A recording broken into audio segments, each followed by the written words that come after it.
Welcome one and all. It's another edition of the Matt Burdette Show. We are joined by the head coach of the Lords baseball team, Matt Burdette, and with a special guest in freshman Tyler Roldan. Gentlemen, thank you both for joining us today.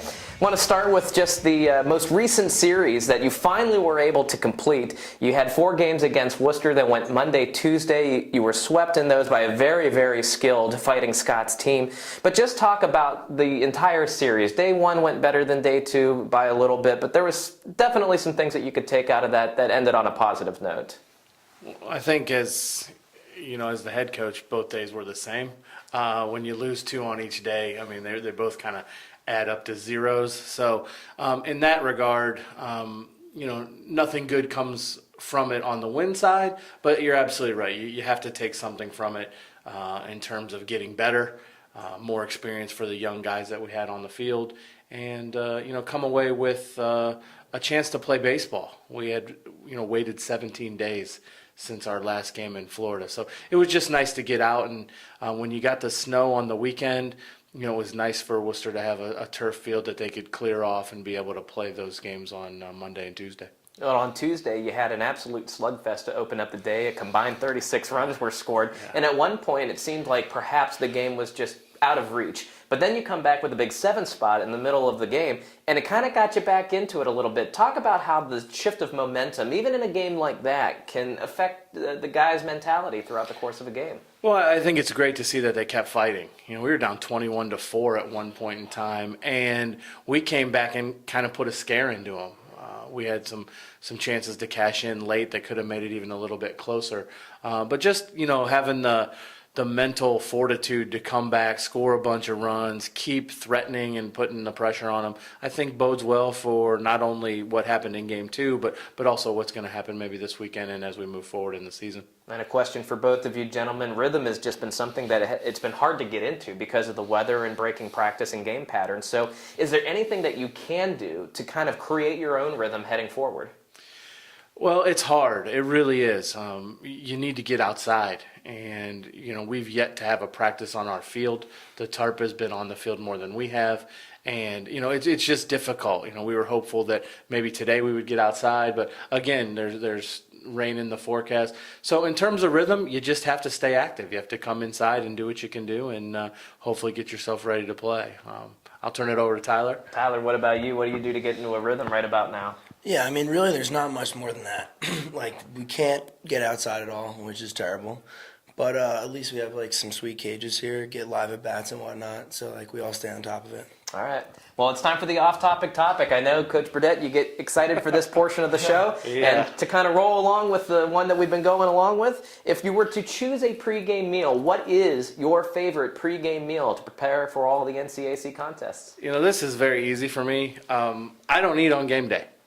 Interestingly enough, as maybe you can't tell from my great figure, but I do not eat before the games. I still get butterflies and nerves for games, and ultimately food doesn't help that situation. So I wait until whether it's between game 1 or after the whole affair is over, and then we'll see what we've got on the ride home. So well, I know you told me Tyler is a big guy that gets on the food train. So Tyler, what's your favorite pregame meal? This guy's a foodie right here. He'll let you know. Well, what I usually end up eating is just a large sandwich filled with lunch meats. But if I had my choice, it would absolutely be a large steak before every game.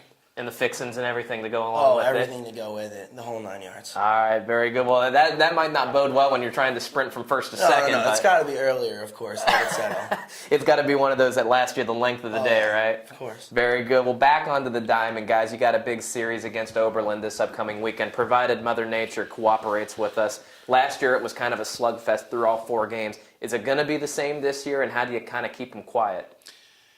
Well, I don't know. I think, weather will play some sort of role. Just, kind of reversing field to Wooster.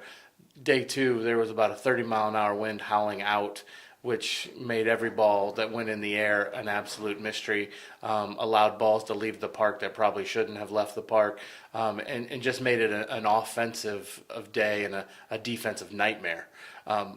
We'll see what Mother Nature has in store for us on the weekend. But, we have to be prepared, whether it's a 1-0 game, which we've played before, or like last year when, we had to score 17 runs to win a game. I think we just have to be prepared to play whatever it is with the conditions. But it always starts on the mound. If you get good performances on the mound and we support them defensively, then you don't have to score as many.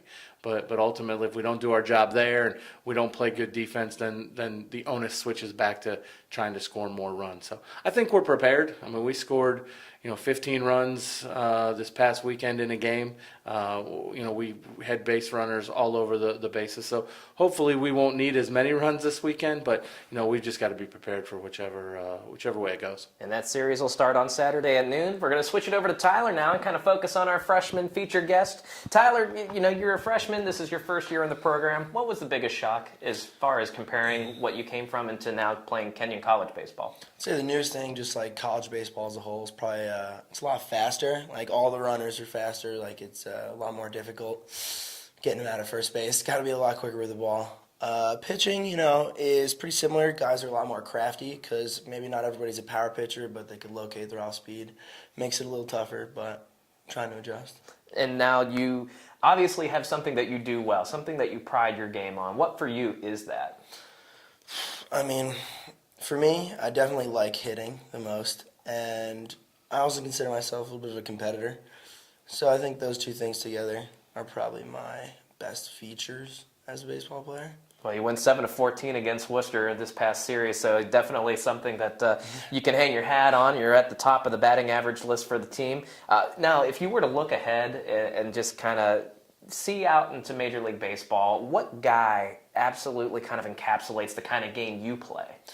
All right, Major League Baseball, I'd say one of my favorite players, even though I'm a Yankee fan, would have to be Dustin Pedroia, just because he's a real scrappy ball player. I don't know, I think that's how baseball is supposed to be played, and I think he does a real good job of that. All right, now year one, you no doubt have set some goals for yourself at the end of the season. What are you hoping to have achieved? Definitely need to clean it up in the field a little bit. That would be a large positive. And really just to get some wins, not even for myself. I mean, I just think if I can keep hitting and play a little tighter defense, that's definitely going to help the team get some W's. And, Coach, it's going to be a very busy weekend for you. 4 games, 2 days, all beginning on Saturday, April 5th, and Sunday, April 6th. Both games will begin at 12 p.m. right here at McCloskey Field. We're hoping that weather provides a good day for us all. Be sure to come back online. Athletics.kenyon.edu is the web address where we will provide full coverage for all 4 of those games. And if you can't get there live, check us out on social media. Kenyon College Baseball is located on Facebook, and you can also find them on Twitter with the handle @KenyonBaseball. So head coach Matt Burdette of the Lords baseball team, thank you for joining us. Tyler Roldan, freshman on the baseball team, thank you for joining us. And for everybody out there, thanks for watching another edition of the Matt Burdette Show, a presentation of the Kenyon Sports Connection. Go Lords.